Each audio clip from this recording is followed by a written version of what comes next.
हैदराबाद में बकरीद से कबल पीर की रात चैतन्यपुरी मेट्रो के करीब कोतापेट रोड पर बजरंग दल कारकुनों ने मुबैना तौर पर बैल ले जाने वाली गाड़ियों को रोक दिया। इस वाक़े के बाद सवालात उठ रहे हैं क्योंकि तेलंगाना में बैलों की नकलो हमल या कुर्बानी पर कोई पाबंदी नहीं है।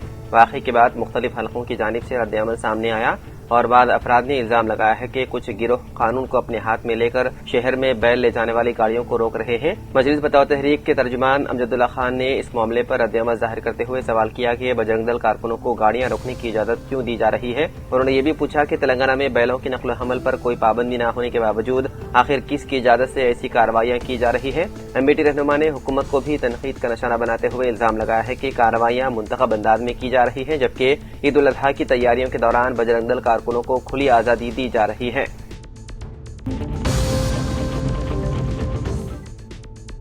नीट यूजी साल 2026 के सवालिया पर्चे के लीक होने से मुतालिक सामने आने वाली खबरों ने मुल्क भर में हलचल मचा दी है। इसी तनादे के बाद नेशनल टेस्टिंग एजेंसी ने बड़ा फैसला करते हुए 3 मई को मुनक्किद नेट इम्तिहान मनसूख करने का ऐलान कर दिया। एजेंसी के मुताबिक जल्द ही नए इम्तिहानी शेड्यूल का ऐलान किया जाएगा। एनटीए ने वादे किया है कि यह फैसला तलबा के मफाद और कौमी इम्तिहानी निज़ाम पर एतमाद को बरकरार रखने के लिए किया गया है। मजीद बताया गया है कि नए इम्तिहान के लिए तलबा को दोबारा रजिस्ट्रेशन या फीस अदा करने की जरूरत नहीं होगी। नई तारीखों के ऐलान के बाद नए एडमिट कार्ड जारी किए जाएंगे। साथ ही सवालिया पर्चा लीक होने के इल्जामात की तहकीकात सीबीआई के सुपुर्द कर दी गई है।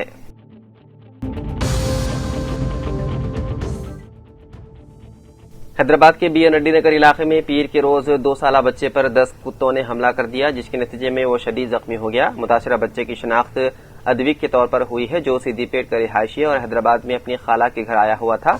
इतलात के मुताबिक ये वाकया उस वक्त पेश आया जब बच्चा घर के बाहर खेल रहा था। वाकये के फौरन बाद अहले खाना और मुकामी अफराद ने बच्चे को अस्पताल मुंतकिल किया, जहां उसकी हालत तशवीशनाक बताई जा रही है और उसका इलाज जारी है। इस वाकये के बाद मुकामी रिहायशों में शदीद तशवीश पाई गई है और उन्होंने आवारा कुत्तों के बढ़ते खतरे के खिलाफ हुकूमत से फौरी कार्रवाई का मुतालबा किया। सोशल मीडिया पर वायरल एक वीडियो में डॉक्टरों को अद्विक का ऑपरेशन करते हुए देखा गया। मीरपेट पुलिस ने मीडिया को बताया है कि वाकया रात तकरीबन 8:30 बजे पेश आया और बच्चा इस वक्त अस्पताल में जेर इलाज है।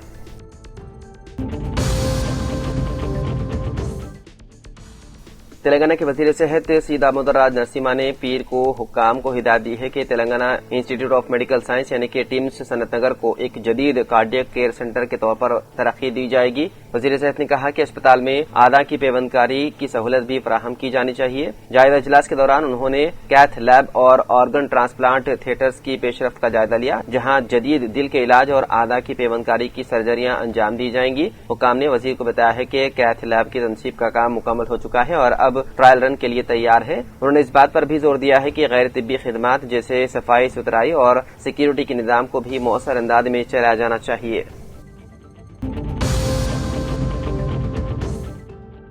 Telangana board of intermediate education ने इंटर दाखिलों साल 2026 के लिए इंसदाद मंशियात हलफनामा जमा कराने को लाजमी करार दिया है। गुज़िश्ता रोज जारी करदा दाखिला शेड्यूल के मुताबिक तलबा और उनके वालिदैन दोनों को दाखिले के अमल के दौरान हलफनामा जमा कराना होगा। बोर्ड ने कहा कि दाखिला दस्तावेजात जमा कराने के बाद ही दिया जाएगा। तलबा के वालिदैन के मुताबिक नोटरी शुदा हलफनामे के लिए तलबा और वालिदैन को इस अमल के लिए वकला से रुजू करने की जरूरत है, जिससे तकलीफ और इजाफी बोझ पैदा हो सकता है। उनकी राय है कि एक आसान ऑप्शन पर गौर किया जाना चाहिए, जैसे कि तलबा और वालिदैन को नोटरी शुदा हलफनामे के बजाय तहरीरी एलामिया जमा कराने की इजाजत दी जाए। आपको बता दें कि तेलंगाना इंटर फर्स्ट ईयर दाखिला साल 2026 का पहला मरहला मंगल से शुरू होगा। शेड्यूल के मुताबिक तालीमी साल के लिए क्लास वर्क 1 जून से शुरू होगा। दाखिलों का पहला मरहला 30 जून तक मुकम्मल करना होगा।